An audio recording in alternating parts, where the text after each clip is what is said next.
As Jacob prepares to go down to Egypt to live there under the care of his son Joseph after such a long separation, the Torah tells us that he sent ahead Judah, his son.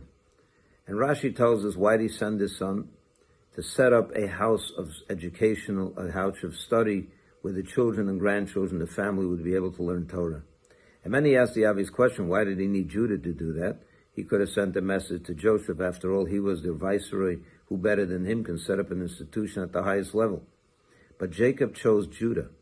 And the reason is because there was a difference between Judah and Jacob and Joseph and Judah. Joseph was a man of the world. He was involved with worldly matters, running a country. Judah, on the other hand, was a shepherd, a man that was totally involved in a spiritual lifestyle. And Jacob is sending a message to every future father and every future educator. You want to have an institution of Torah, of holiness, of Jewish education, make sure that it's the Judahs of the world that run those institutions. As great as Joseph was, but he was no longer the innocent man that can convey that and instill that innocence in the children. Judah, on the other hand, was that innocent person. He was not exposed to the world as Joseph was, and therefore only he would be the best to make such an institution, to be the teachers of our children. Dear parents, your children need to be, their innocence needs to be maintained.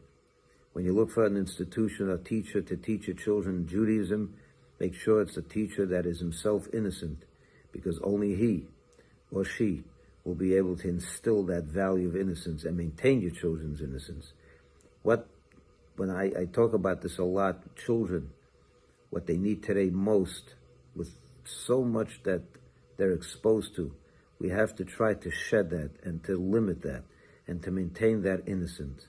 And the way to do that, one big way, is to have the children be educated by the Judahs of the world, the people that have not been exposed, themselves holy people. Even though Joseph was a very holy man, and he maintained his Jewish integrity even in the higher echelons of Egypt, but he was in the world. And the children need people and educators who are in the world of children, who can maintain that innocence for them because they themselves are. Maintain the innocence of your children. They will have enough years to be exposed to the world, what the world has to offer. In their formative years, try to limit it as much as possible so that they're healthy when they're older.